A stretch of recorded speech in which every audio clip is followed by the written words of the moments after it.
नमः शिवाय। जय भोलेनाथ। वैशाख मास के शुक्ल पक्ष का शुक्र प्रदोष व्रत 9 मई दिन शुक्रवार को रखा जाएगा। आप सभी भक्त जनों को शुक्र प्रदोष व्रत की हार्दिक शुभकामनाएं। इस दिन भगवान शिव की पूजा करने से ऐश्वर्य, धन, सौभाग्य की प्राप्ति होती है। साथ ही यह व्रत आर्थिक लाभ, दाम्पत्य जीवन में सुख शांति के लिए और संतान की लंबी आयु के लिए किया जाता है। यह प्रदोष व्रत अर्थात त्रयोदशी का व्रत मनुष्य को सुखी और संतोषी बनाता है। अतः जो भी भक्तजन आज के दिन प्रदोष का व्रत करते हैं और इन कथाओं को सुनते हैं, उनके घर परिवार में सदा सुख शांति बनी रहती है और उन सभी भक्तों की सभी मनोकामनाएं पूर्ण होती हैं। भगवान शिव के साथ साथ माता पार्वती का भी आशीर्वाद उन्हें प्राप्त होता है।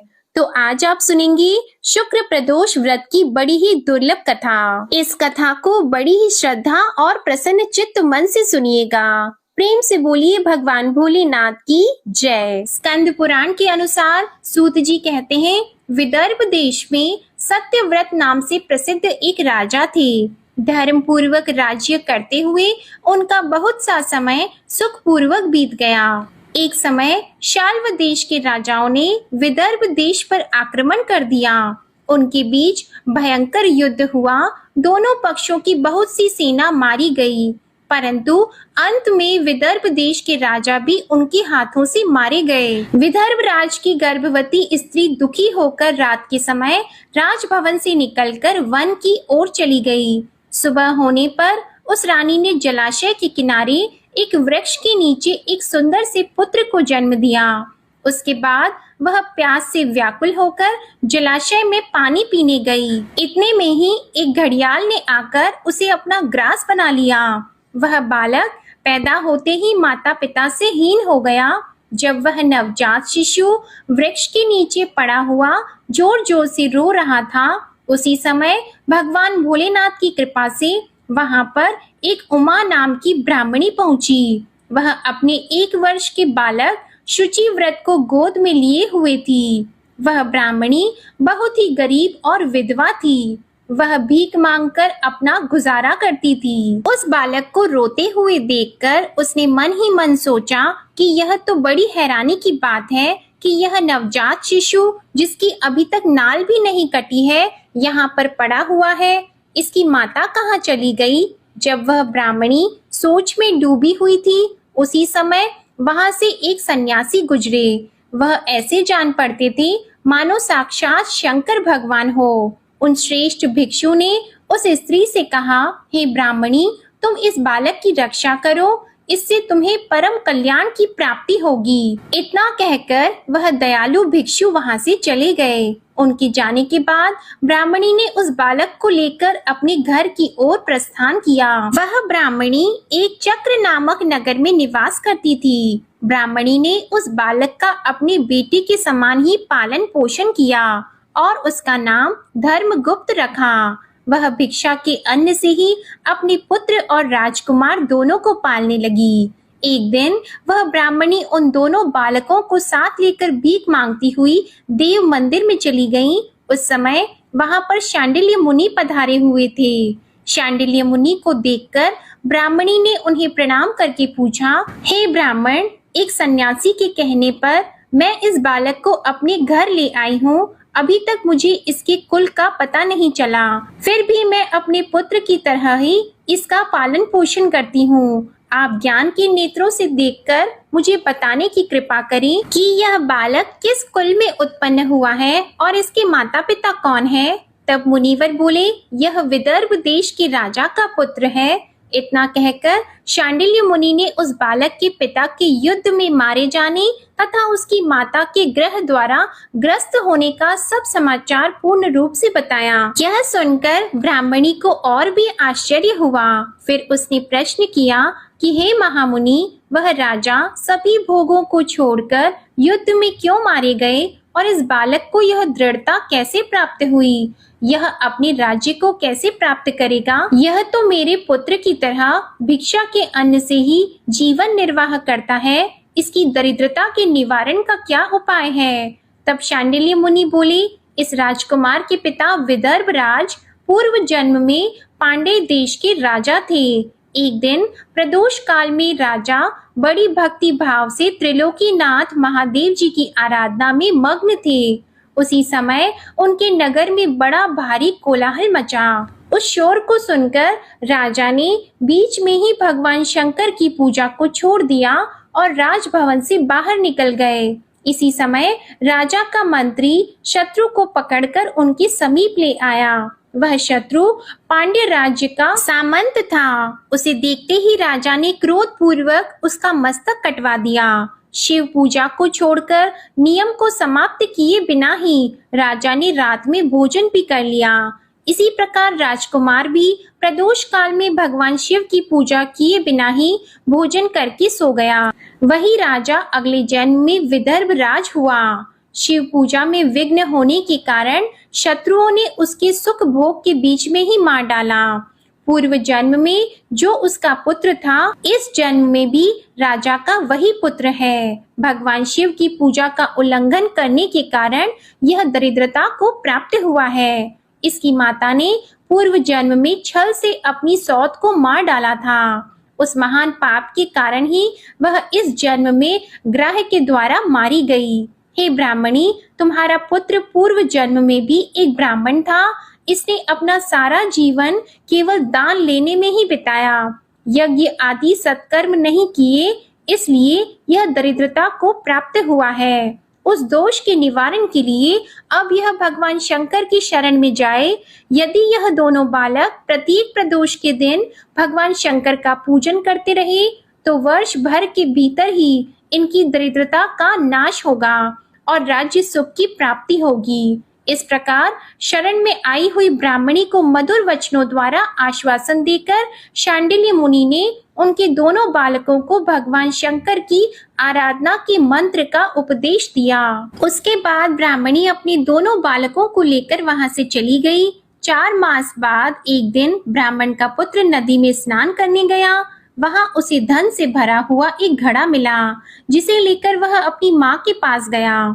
माँ धन से भरे हुए घड़े को देखकर खुश हो गई और उसने कहा, इसे अपने भाई के साथ आधा आधा बांट लो। मगर धर्मगुप्त ने इस धन में हिस्सेदारी से मना करते हुए कहा, मैं किसी अन्य के भाग्य का भागी नहीं हो सकता। प्रत्येक व्यक्ति स्वयं के कर्म का फल भोगता है। इस प्रकार प्रसन्नता पूर्वक भगवान शंकर की पूजा करते हुए उन दोनों कुमारों का 1 वर्ष व्यतीत हो गया। एक दिन ब्राह्मण का पुत्र और राजकुमार वन में भ्रमण करने गए। मार्ग में उन्होंने देखा कि अनेक गंधर्व कन्याएं आपस में खेल रही थी। ब्राह्मण कुमार वहीं पर रुक गया और राजकुमार से बोला, हमें इससे आगे नहीं जाना चाहिए। ये गंधर्व कन्याएं हैं, किसी को भी अपनी ओर आकर्षित कर सकती हैं। मगर राजकुमार निडर होकर आगे बढ़ता गया।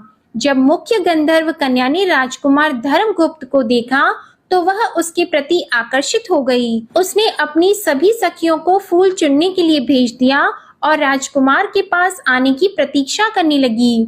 उसे अकेला देखकर राजकुमार उसके पास गया और उससे बातचीत शुरू की। उसने बताया कि मैं विदर्भ देश का राजकुमार हूँ। मेरे माता पिता अब इस संसार में नहीं हैं और शत्रुओं ने हमारे राज्य पर कब्जा कर लिया है। तब कन्या ने अपना परिचय देते हुए कहा कि मैं विदर्भिक नामक गंधर्व की पुत्री हूँ। मेरा नाम अंशुमति है और मैं गायन में प्रवीण हूँ। उसने यह भी कहा कि मैं आपसे विवाह करना चाहती हूँ। इतना कहकर उसने अपनी मोतियों की माला निकालकर राजकुमार को पहना दी। तब राजकुमार ने पूछा, तुम राजपाट गंवा चुके राजकुमार के साथ कैसे रह पाओगी और अपने माता पिता की अनुमति के बिना तुम मेरे साथ कैसे आ सकती हो? इस पर अंशुमति बोली, चाहे जो हो जाए मैं वही करूंगी जो मैं चाहती हूँ। तुम 2 दिन बाद प्रातः काल यहाँ आकर मुझसे मिलना। इतना कहकर वह वहां से चली गई। राजकुमार ने वापस आकर ब्राह्मणी और उसके पुत्र को सारी बात बताई। वे दोनों बहुत खुश हुए। 2 दिन बाद राजकुमार पुनः उसी वन में गया। उसने देखा कि अंशुमति अपने पिता के साथ उसकी प्रतीक्षा कर रही है। तब गंधर्व राज ने राजकुमार से कहा, मैं कैलाशपुरी गया था। वहां भगवान शिव और माता पार्वती ने मुझे बुलाकर कहा कि धर्मगुप्त नामक राजकुमार राज्य से विहीन होकर भटक रहा है, जाओ और उसका राज्य पुनः प्राप्त करने में उसकी सहायता करो। मैं उनकी आज्ञा के अनुसार अपनी पुत्री अंशुमति का हाथ तुम्हारे हाथ में दे रहा हूँ और राज्य प्राप्त करने में मैं तुम्हारी सहायता करूँगा। मेरी पुत्री 10,000 वर्ष तक तुम्हारे साथ इस पृथ्वी पर रहेगी और जब तुम शिवलोक में जाओगी तब भी वह इसी काया में तुम्हारे साथ ही रहेगी। भगवान शिव के आदेश अनुसार धर्मगुप्त और अंशुमति का विवाह हो गया। अंशुमति के पिता ने अपनी गंधर्व सेना भी राजकुमार को दे दी। सेना की सहायता से उसने अपने शत्रुओं को परास्त कर दिया और अपने पिता का खोया हुआ राज्य उन्हें प्राप्त कर लिया। अब राजकुमार धर्मगुप्त राजा बन गया। उसने अपने बुरे दिनों में उसे पालने वाली गरीब ब्राह्मणी को राजमाता का दर्जा दिया और शुचिव्रत को अपना छोटा भाई माना। इस प्रकार नियमित रूप से प्रदोष व्रत करने से ब्राह्मणी, उसके पुत्र शुचिव्रत और राजकुमार धर्मगुप्त को धन धान्य तथा सुख संपत्ति की प्राप्ति हुई। सूत जी कहते हैं कि जो मनुष्य प्रदोष व्रत की इस पुण्यमयी महात्म्य को एकाग्रचित होकर सुनते हैं अथवा पढ़ते हैं, उन्हें 100 जन्मों तक कभी दरिद्रता नहीं होती और अंत में वह ज्ञान के ऐश्वर्य से युक्त होकर भगवान शंकर के परम धाम को प्राप्त होते हैं। प्रेम से बोलिए भगवान शंकर की जय, माता पार्वती की जय। प्रिय भक्त जनों, अब आप सुनेंगे सभी दुखों को नष्ट करने वाली और सुख प्रदान करने वाली भगवान शिव की इस कथा को। एक नगर में भगवान शिव का एक भव्य मंदिर था, जहां हर वर्ष दूर दूर से भक्तजन शिव जी के दर्शन के लिए आते थे। उस समय प्रदोष का व्रत था। दूर दूर से भक्तजन गंगा जल लेकर भगवान को जलाभिषेक करने आए हुए थे। मंदिर का परिसर भक्तों की भीड़ से भरा हुआ था। तभी अचानक आकाश में बिजलियां चमकी और सोने का एक थाल उतरा। उसी के साथ एक भविष्यवाणी भी हुई कि जो कोई भगवान शंकर का सच्चा भक्त और प्रेमी होगा, उसी को यह थाल मिलेगा। प्रिय भक्तों, मंदिर के परिसर में उपस्थित सभी लोगों ने यह भविष्यवाणी सुनी। धीरे धीरे सभी इकट्ठा हो गए। जो लोग मंदिर की व्यवस्था देख रहे थे, उन्हें तो पूरा विश्वास था कि यह थाल हमें ही मिलेगा, इसलिए वे सबसे आगे आकर खड़े हो गए। सबसे पहले एक पंडित जी आए और बोले, देखिए भाइयों, मैं प्रतिदिन महादेव जी का अभिषेक करता हूँ, इसलिए मैं ही भोलेनाथ का सबसे निकटवर्ती, प्रेमी और भक्त हूँ, इसलिए थाल मुझे मिलना चाहिए। इतना कहकर पंडित जी ने थाल उठाया। जैसे ही पंडित जी ने थाल उठाया, थाल पीतल का हो गया। अब देखिए, यह देखकर पंडित जी बड़े ही लज्जित हुए। उन्होंने थाल यथा स्थान पर रखा और वहां से निकल गए। इसी प्रकार वहां उपस्थित सभी पंडितों ने खुद को आजमाया, लेकिन शायद उनमें से भी कोई भी सच्चा भक्त नहीं था। उन्हें भी थाल यथा स्थान पर रखकर चले जाना पड़ा। इसके बाद उस नगर के राजा का आगमन हुआ। राजा साहब आगे आए और बोले कि हे प्रजाजनों, मैंने महादेव के मंदिर में बड़ी भारी दान दक्षिणा की है, इसलिए यह थाल मुझे ही मिलना चाहिए। इतना कहकर राजा आगे बढ़े और थाल उठाया। जैसे ही राजा ने थाल उठाया, थाल तांबे का हो गया। यह देखकर महाराज भी बड़े लज्जित हुए और थाल को यथा स्थान पर रखकर एक तरफ खड़े हो गए। इसके बाद इसी तरह एक एक करके दानी महात्मा और भक्त पधारे और थाल को उठाया, लेकिन किसी के हाथ में कुछ और, किसी के हाथ में कुछ और हो गया, लेकिन सोने का नहीं रहा। तब लोगों को पता चला कि हम में से कोई भी महादेव का सच्चा भक्त नहीं है। उसी समय एक किसान का आगमन हुआ। वह बेचारा महीनों बाद आज प्रदोष व्रत के शुभ अवसर पर शिवजी के दर्शन करने आया था। गरीबी और गृहस्थी के बोझ तले दबा दिन रात खेतों में मेहनत मजदूरी करके अपना और अपने परिवार का गुजारा करता था। अभी रास्ते में आ ही रहा था कि कोई भिखारी मिल गया और कुछ खाने को मांगने लगा। इस किसान को दया आ गई। अपने खाने के लिए जो खाना लाया था, वह उसने उस भिखारी को दे दिया।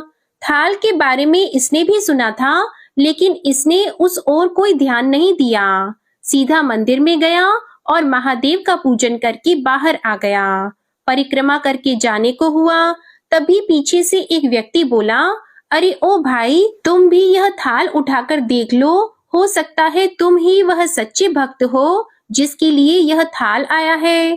किसान को लगा कि वह व्यक्ति उसका मजाक बना रहा है, तो किसान ने हंसते हुए कहा, भाई, मैं तो कभी पूजा पाठ नहीं करता, महीने में एक आध बार मंदिर आ जाता हूँ, मैं काहे का सच्चा भक्त। वह आदमी बोला, हम तो देख चुके हैं हमारी भक्ति 2 कौड़ी की भी नहीं है। अब तुम ही अपना हाथ लगाकर देख लो, सोने का थाल मिले ना मिले, किंतु पता तो चल जाएगा कि तुम्हारी भक्ति में कितनी सच्चाई है।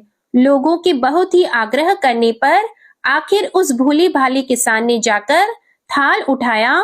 तो जैसे ही उसने थाल उठाया, लोगों के आश्चर्य का ठिकाना नहीं रहा। सोने का थाल रोशनी से चमकने लगा। यह देखकर सब लोगों में खुशियों की लहर दौड़ गई। सभी लोग उसके जयकारे लगाने लगे और पूछने लगे, भाई, तुम ही सच्चे भक्त हो, अब हमें भी बता दो कैसी भक्ति करते हो जिससे महादेव तुमसे इतने प्रसन्न हैं। तो किसान बोला, भाई, मैं कोई भक्ति नहीं करता, मैं केवल दिन भर खेतों में काम करता हूँ और थोड़ा समय निकालकर जरूरतमंद लोगों की मदद करता हूँ। इसके अलावा भगवान भोलेनाथ का मन ही मन ध्यान कर लेता हूँ और कोई विशेष कार्य नहीं करता। लोग पूछने लगे, तुम लोगों की मदद क्यों करते हो? तो हंसते हुए किसान बोला, सुकून दूसरों के चेहरे पर मुस्कान देखकर मुझे जो आनंद और खुशी होती है, उसे मैं शब्दों में बयां नहीं कर सकता। शायद यही कारण है कि महादेव मुझसे खुश हैं। इसलिए हमेशा याद रखें, सत्कर्म का आनंद भी आनंद से होता है और अंत भी आनंददायक होता है। दुष्कर्म का आरंभ भी दुख से होता है और अंत भी दुखदायक होता है। आप सैकड़ों मील की यात्रा करके भी दूसरे का दिल दुखाते हैं, तो आपकी वह तपस्या, साधना और महादेव का दर्शन धूल के बराबर है। तो एक बार प्रेम से बोलिए, हे भोलेनाथ, जैसे आपने उस किसान पर कृपा दृष्टि बरसाई, वैसे ही अपनी सभी भक्तजनों का कल्याण करना, सबकी गरीबी दरिद्रता दूर करना, उन्हें मोक्ष देना। हर हर महादेव। प्रिय भक्तजनों, आइए अब सुनते हैं असीम आनंद और सुख संपदा देने वाली इस कथा को। गंगा के घाट पर श्रद्धालुओं की बड़ी भारी भीड़ थी और उसी दिन भोलेनाथ जी माता पार्वती को साथ में लेकर पृथ्वी पर भ्रमण के लिए निकले थे। वे अपनी प्रिय नगरी काशी की ओर प्रस्थान किए हुए थे। तभी आकाश से गुजरते समय माता पार्वती की नजर भीड़ की ओर पड़ी, तो पार्वती जी ने इतनी ज्यादा भीड़ का कारण शिवजी से पूछा। शिवजी ने बताया, देवी, आज से माघ मास स्नान का पर्व आरंभ हो चुका है। इस माघ माह में स्नान करने वाले लोग स्वर्ग को जाते हैं। उसी लाभ के लिए इतने सारे श्रद्धालुओं की भीड़ जमा हुई है। प्रिय भक्तजनों, पार्वती जी का भीड़ को देखकर कौतूहल तो शांत हो गया, लेकिन उनके मन में एक सवाल भी आया। तब उन्होंने भोलेनाथ जी से पूछा, हे भगवान, हे भोलेनाथ, गंगा स्नान करने वाले यह सारे लोग स्वर्ग चले गए तो क्या होगा? स्वर्ग में इतना स्थान कहाँ है? प्रभु, फिर लाखों वर्षों से लाखों लोग इस तरह गंगा स्नान करके स्वर्ग पहुंच रहे हैं, तो वे लोग कहाँ हैं और स्वर्ग में उन्हें कहाँ स्थान मिला है? देवी भगवती के इस सवाल पर भोलेनाथ जी ने कहा, हे देवी, शरीर को गीला करना एक बात है, लेकिन स्वर्ग प्राप्ति के लिए तो मन की मलिनता को धोना बहुत ही आवश्यक है। तब माता पार्वती जी ने पूछा कि यह कैसे पता चलेगा प्रभु कि किसने शरीर धोया है और किसने मन को पवित्र किया है? तब शिव जी ने बताया, हे पार्वती, यह उनके कर्मों से समझा जाता है। प्रिय भक्तजनों, पार्वती जी की शंका अब भी नहीं मिटी। तब शिव जी ने अपनी प्यारी पत्नी पार्वती जी के मन में चले सारे सवालों के समाधान के लिए उन्हें कहा, हे देवी, चलो मैं तुम्हें सारी बात एक प्रत्यक्ष उदाहरण के माध्यम से समझाने का प्रयत्न करता हूँ, लेकिन इसके लिए हमें एक नाटक करना होगा। तब क्या था, शिवजी तुरंत ही एक कोड़ी का रूप बदल लेते हैं और रास्ते में लेट जाते हैं और माता पार्वती को कहते हैं, हे देवी, आप एक अत्यंत ही सुंदरी का रूप धारण कर लीजिए। वैसे तो आप अत्यंत ही सुंदर हैं। अब क्या था, माता पार्वती अपना रूप बदलकर कोड़ी बने शिवजी के साथ गंगा स्नान के लिए जाते मार्ग के किनारे बैठ गईं। गंगा स्नान करने वाले लोगों की भीड़ उन्हें देखने के लिए रुकती, तो ऐसे अलौकिक सुंदरी के साथ ऐसे कुरूप कोड़ी को देखकर सभी हैरान हो रहे थे और सबको आश्चर्य भी हो रहा था। कौतूहल में सभी इस बेमेल जोड़ी के बारे में पूछताछ करते, आपस में कानाफूसी करते। माता पार्वती जी शिवजी के द्वारा रटा हुआ विवरण उन्हें सुनाती रहती। देवी पार्वती सभी को यह बताती कि यह कोड़ी मेरा पति है। गंगा स्नान की इच्छा से हम यहाँ आए थे। गरीबी के कारण इन्हें कंधे पर रखकर लाई हूँ। बहुत थक जाने के कारण थोड़े विराम के लिए हम यहाँ बैठे हैं। प्रिय भक्तों, रास्ते में आते जाते कई लोग तो देवी पार्वती को देखकर उन्हें अपने पति को छोड़कर अपने साथ चलने की बात कहते। अब उनकी बातें सुनकर माता पार्वती को बहुत क्रोध आता, लेकिन शिवजी ने उन्हें शांत रहने का वचन जो ले लिया था, इस कारण माता पार्वती को न चाहते हुए भी शांत रहना पड़ता। माता पार्वती तो यह सब बातें सुनकर यह सोच रही थी कि भला ऐसे भी लोग गंगा स्नान के लिए आते हैं, ये स्वर्ग जाने की कामना रखते हैं। ऐसे लोग जो किसी दूसरी स्त्री पर नजर गड़ाए रखते हैं, क्या ये स्वर्ग के अधिकारी हैं? माता पार्वती के चेहरे की निराशा देखने ही लायक थी। भोलेनाथ और माता पार्वती का यह क्रम शाम तक चलता रहा।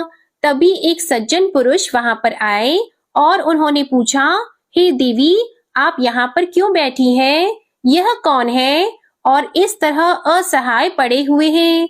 माता पार्वती ने कहा, यह मेरे पति हैं। हम लोग गंगा स्नान के लिए आए हैं और हम यहाँ पर बैठकर विश्राम कर रहे हैं। विश्राम करने के बाद हम गंगा स्नान करेंगे। प्रिय भक्तों, इस तरह पार्वती जी ने रटा रटाया विवरण उन्हें भी सुना दिया। यह सुनकर उस सज्जन पुरुष के आंखों में आंसू भर आए। उन्होंने सहायता का प्रस्ताव किया और कोड़ी को कंधे पर लादकर गंगा तट पर पहुंचा दिया। और यहाँ तक कि वे लोग गंगा स्नान कर भी लेते हैं और उसके बाद उस सज्जन पुरुष ने जो अपने साथ में सत्तू लाया था उन दोनों को खाने के लिए दिया और फिर सुंदर स्त्री बनी माता पार्वती को बारंबार नमन करते हुए कहा, हे देवी, आप जैसी देवियां ही इस धरती के स्तंभ हैं। धन्य हैं आप जो इस प्रकार अपना धर्म निभा रही हैं। ऐसा कहकर वह पुरुष दोनों को प्रणाम करता है। भगवान शिव और माता पार्वती ने उसे आशीर्वाद दिया। शिव पार्वती वहां से उठे और कैलाश की ओर चले गए। शिवजी ने रास्ते में कहा, हे देवी, हे पार्वती, इतनों में से एक ही व्यक्ति ऐसा था जिसने अपना मन धोया और स्वर्ग के लिए सुगम रास्ता बनाया। गंगा स्नान का महालय तो सही है, पर इसके साथ मन भी धोने की शर्त लगी है। तब माता पार्वती समझ गईं कि आखिर क्यों इतनी संख्या में गंगा स्नान करने के बाद भी और गंगा का निर्मल महालय होने के बाद भी स्वर्ग नहीं पहुंच पाते और क्यों गंगा स्नान के पुण्य फल से वंचित हो जाते हैं, क्योंकि उन्हें विश्वास नहीं होता कि गंगा स्नान करने के बाद भी उनके पाप धुल जाएंगे। गंगा स्नान करने तो सभी जाते हैं, किंतु शुद्ध मन लेकर बहुत कम लोग जाते हैं। राह चलते किसी स्त्री को देखकर उनके मन में उसके प्रति आकर्षण पैदा होता है, यह तो पाप है। किसी असहाय को देखकर उससे किनारा कर लेते हैं। इतने सारे पाप मन में लेकर भला गंगा स्नान करने का फल कैसे मिल सकता है? जो लोग धर्म, कर्म, पुण्य और दान करते हुए गंगा जी में स्नान करते हैं, उनके पाप स्वतः ही मिट जाते हैं और उन्हें स्वर्ग की प्राप्ति होती है। इसलिए गंगा स्नान करने से पूर्व अपने मन को शुद्ध और निर्मल करना अत्यंत ही आवश्यक है और उसके साथ ही दान पुण्य अवश्य करना चाहिए। फिर तो गंगा स्नान करने के बाद उसके लिए स्वर्ग के दरवाजे खुल जाते हैं। प्रेम से बोलिए हर हर गंगे, पार्वती पतिये हर हर महादेव। प्रिय भक्त जनों, अब आप सुनिए माता लक्ष्मी और भगवान शिव की बड़ी ही दुर्लभ कथा। एक बार नारद जी ने भोलेनाथ जी की स्तुति करके पूछा, प्रभु, आपको प्रसन्न करने के लिए सबसे उत्तम और सुलभ साधन क्या है? हे त्रिलोकीनाथ, आप तो निर्विकार और निष्काम हैं। आप सहज ही प्रसन्न हो जाते हैं। फिर भी मेरी जानने की तीव्र इच्छा है कि आपको क्या प्रिय है। तो भगवान शिव जी बोले, नारद जी, वैसे तो मुझे भक्त के भाव सबसे प्रिय हैं। फिर भी आपने पूछा है तो मैं बताता हूँ। मुझे जल के साथ साथ बिल्व पत्र बहुत प्रिय है। जो अखंड बिल्व पत्र मुझे श्रद्धा से अर्पित करते हैं, मैं उन्हें अपने लोक में स्थान देता हूँ। अब देखिए, नारद जी भगवान शंकर और माता पार्वती की वंदना करके अपने लोक को चले गए। उनके जाने के बाद माता पार्वती जी ने शिव जी से फिर पूछा, हे प्रभु, मेरी यह जानने की बड़ी उत्कृष्ट इच्छा हो रही है कि आपको बेलपत्र इतना प्रिय क्यों है। कृपा करके मेरी इस जिज्ञासा को शांत करें। शिव जी बोले, हे शिवे, बिल्व पत्र के पत्ते मेरी जटा के समान हैं। उसका त्रिपत्र यानी 3 पत्ते ऋग्वेद, यजुर्वेद, सामवेद हैं। शाखाएं समस्त शास्त्र का स्वरूप हैं। बिल्व वृक्ष को आप पृथ्वी का कल्प वृक्ष समझें, जो ब्रह्मा विष्णु शिव रूपी हैं। हे पार्वती, स्वयं महालक्ष्मी जी ने शैल पर्वत पर बिल्व पत्र के रूप में जन्म लिया था। इस कारण भी बेल का वृक्ष मेरे लिए अति प्रिय है। महालक्ष्मी ने बिल्व का रूप धरा। यह सुनकर माता पार्वती कौतूहल में पड़ गईं। माता पार्वती जी कौतूहल से उपजी जिज्ञासा को रोक नहीं पाई। उन्होंने पूछा, देवी लक्ष्मी ने आखिर बिल्व वृक्ष का रूप क्यों लिया? हे प्रभु, आप यह कथा विस्तार से कहिए। तब भोलेनाथ जी ने देवी पार्वती को कथा सुनानी आरंभ की।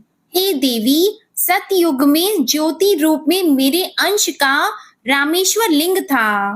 ब्रह्मा आदि देवों ने उसका विधिवत पूजन अर्चन किया था। इसका परिणाम यह हुआ कि मेरे अनुग्रह से वाणी देवी सबसे प्रिय हो गई। वह भगवान विष्णु को सतत प्रिय हो गई। मेरे प्रभाव से भगवान केशव के मन में वांग देवी के लिए जितनी प्रीति उपजी, वह स्वयं लक्ष्मी जी को न भाई। लक्ष्मी देवी का श्री हरि के प्रति मन में कुछ दुराव पैदा हो गया। वह चिंतित और रुष्ट होकर चुपचाप परम उत्तम श्री शैल पर्वत पर चली गई। वहां उन्होंने तप करने का निर्णय लिया और उत्तम स्थान का चयन करने लगी। देवी लक्ष्मी ने उत्तम स्थान निश्चित करके मेरे लिंग विग्रह की उग्र तपस्या आरंभ कर दी। उनकी तपस्या कठोरतम होती जा रही थी। हे परमेश्वरी, कुछ समय के बाद महालक्ष्मी जी ने मेरे लिंग विग्रह से थोड़ा ऊर्ध्व में एक वृक्ष का रूप धारण कर लिया। अपने पत्तों और पुष्पों द्वारा निरंतर मेरा पूजन करने लगी। इसी तरह महालक्ष्मी ने कोटि वर्ष अर्थात 1 करोड़ वर्ष का घोर आराधना की और अंत में उन्हें मेरा अनुग्रह प्राप्त हुआ। मैं वहां प्रकट हुआ और देवी से इस घोर तप की आकांक्षा पूछकर वरदान देने को तैयार हुआ। देवी लक्ष्मी ने मांगा कि श्री हरि के हृदय में मेरे प्रभाव से वांग देवी के लिए जो स्नेह उत्पन्न हुआ है, वह समाप्त हो जाए।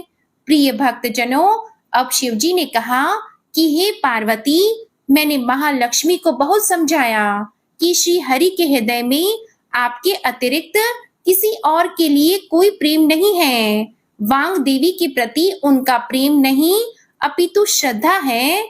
तो यह सुनकर श्री लक्ष्मी जी प्रसन्न हो गई और पुनः श्री हरि के हृदय में स्थित होकर निरंतर उनके साथ विहार करने लगी। हे पार्वती, महालक्ष्मी के हृदय का एक बड़ा विकार इस प्रकार दूर हुआ। इस कारण हरि प्रिया उसी वृक्ष रूपा में सर्वदा अतिशय भक्ति से भरपूर यत्न पूर्वक मेरी पूजा करने लगी। हे पार्वती, इसी कारण बिल्व का वृक्ष, उनके पत्ते, फल, फूल आदि मुझे बहुत अधिक प्रिय हैं। हे देवी, मैं निर्जन स्थान में बिल्व वृक्ष का आश्रय लेकर रहता हूँ। बिल्व वृक्ष को सदा सर्व तीर्थम एवं सर्व देवम मानना चाहिए। इसमें तनिक भी संदेह नहीं है। कि बिल्व पत्र, बिल्व फूल, बिल्व वृक्ष अथवा बिल्व काष्ठ के चंदन से जो मेरी पूजा करता है वह भक्त मेरा अति प्रिय है। बिल्व वृक्ष को शिव के समान ही समझो, वह मेरा शरीर है। जो बिल्व पर चंदन से मेरा नाम अंकित करके मुझे अर्पण करता है, मैं उसे सभी पापों से मुक्त करके अपने लोक में स्थान देता हूँ। हे देवी, उस व्यक्ति को स्वयं लक्ष्मी जी नमस्कार करती हैं जो बिल्व से मेरा पूजन करता है। जो बिल्व मूल में प्राण छोड़ता है उसको रुद्र देह प्राप्त होती है। मेरी पूजा के लिए बेल के उत्तम पत्तों का ही प्रयोग करना चाहिए। प्रिय भक्तजनों, इस प्रकार भगवान शंकर ने महादेवी माता पार्वती के प्रश्नों का उत्तर दिया और उनकी जिज्ञासा को शांत किया। प्रेम से बोलिए जय शिव शंकर, जय हो माता पार्वती। ओम नमः शिवाय। प्रिय भक्तजनों, आइए अब सुनते हैं विनायक जी की कथा। एक ब्राह्मण था जो नित्य प्रति सुबह उठकर गंगा जी स्नान के लिए जाता और आकर विनायक जी की पूजा करता और विनायक जी की कहानी सुनता था। उसकी पत्नी को पूजा करना अच्छा नहीं लगता था और वह क्रोधित हो जाती थी और कहती थी कि सुबह सबसे पहले पूजा करने के लिए बैठ जाते हो, मैं झाड़ू निकालती हूँ, घर का काम करती हूँ, तुम्हें कोई काम नहीं है क्या? ब्राह्मण उसकी बातों को सुनता ही नहीं था। एक दिन ब्राह्मण गंगा जी नहाने के लिए चला गया और पीछे से ब्राह्मणी ने विनायक जी को छुपाकर रख दिया। वापस आकर ब्राह्मण ने कहा, विनायक जी की मूर्ति कहाँ गई? तो ब्राह्मणी बोली कि मुझे तो नहीं पता कहाँ गई। अब देखिए, ब्राह्मण ने खाना नहीं खाया और पानी भी नहीं पिया और उस ब्राह्मण ने कहा कि जब तक मैं विनायक जी की पूजा नहीं कर लेता तब तक अन्न जल ग्रहण नहीं कर सकता। मैं तो विनायक जी की पूजा करने के बाद ही अन्न जल ग्रहण करूंगा। ब्राह्मणी ने ब्राह्मण को बहुत समझाया कि भोजन कर लो, लेकिन उसने नहीं किया। अब क्या था, दोनों को लड़ते झगड़ते देखकर विनायक जी की मूर्ति हंसने लगी। तब ब्राह्मणी गुस्से में आकर बोली कि मूर्ति वहां रखी है। इसके बाद ब्राह्मण ने विनायक जी की पूजा अर्चना की। तब अचानक ही विनायक जी की मूर्ति बोल उठी, हे ब्राह्मण, तुझे मेरी सेवा करते हुए बहुत दिन हो गए, कुछ मांग, मैं तुझे कुछ देना चाहता हूँ। तो ब्राह्मण बोला, अन्न मांगू, धन मांगू, जितना दुनिया में सुख है सब मांगू। तब विनायक जी ने सारा सुख, धन, अन्न सब ब्राह्मण को दे दिया। ब्राह्मण मूर्ति को मंदिर में रखकर पूजा अर्चना करने लगा और ब्राह्मणी को इतना धन मिलने से उसकी पूजा करने की श्रद्धा जाग उठी। वह भी ब्राह्मण को बोलकर मूर्ति घर में रखवा दी और खूब प्रेम से पूजा करने लगी। हे विनायक जी महाराज, जैसा ब्राह्मण को सुख दिया वैसा सबको देना। विनायक जी की कहानी कहने वाले को, कहानी को सुनने वाले को और हुंकार भरने वालों को और पूरे परिवार को देना। तो बोलो गणेश जी महाराज की जय। जय विनायक जी महाराज। ओम नमः शिवाय। प्रिय भक्तों, आइए अब सुनते हैं विनायक जी की दूसरी कथा। दो देवरानी और जेठानी थी। देवरानी के पास बहुत धन था, लेकिन जेठानी गरीब थी। जेठानी गणेश जी की बहुत आराधना करती थी। अपनी देवरानी के घर आटा पीसने जाती थी। जिस कपड़े से वह आटा छानती थी, उसी कपड़े को घर ले आकर पानी में घोलकर उसे पकाकर अपने पति को खाने को देती थी। बेचारी के पास तो कुछ भी नहीं था, तो अपना पेट पालने के लिए कुछ तो जतन करना ही होता है। एक दिन देवरानी के लड़के ने देख लिया और अपनी माँ से बोला, माँ, ताई यहाँ से आटे का कपड़ा ले जाकर ताऊ जी को घोलकर पिला देती है। देवरानी सारी बात सुनकर बहुत गुस्सा हुई और जेठानी से बोली कि मेरे घर में आटा छानने के बाद कपड़ा यहीं रखकर हाथ धोकर जाया करो। वह ऐसा ही करने लगी, लेकिन जब वह घर आती तो उसका पति बोलता कि मुझे आटा घोलकर उसका कुछ बनाकर मुझे खिलाओ, मुझे बहुत जोरों से भूख लगी है। जेठानी ने बोला कि आज उसने आटा छानने का कपड़ा रख दिया है। तब उसका पति गुस्से में आकर उसको मारने लगा। उस रात वह गणेश जी करती हुई सो गई। गणेश जी आए और उन्होंने पूछा कि कौन रो रहा है। उसने बोला कि मैं हूँ। रोज मैं देवरानी के घर से आटा छानने का कपड़ा लेकर आती हूँ, उसे घोल कर पति को खिलाती हूँ। लेकिन आज मेरा पति भूखे पेट था, उसे भूख लगी थी, उसे कुछ खाने को नहीं मिला। देवरानी ने मुझे कपड़ा लाने को नहीं दिया। मैं अपने पति को कुछ भी खिला पिला नहीं सकी, इसलिए उसने मुझे खूब मारा। प्रिय भक्तजनों, अब गणेश जी की लीला देखिए।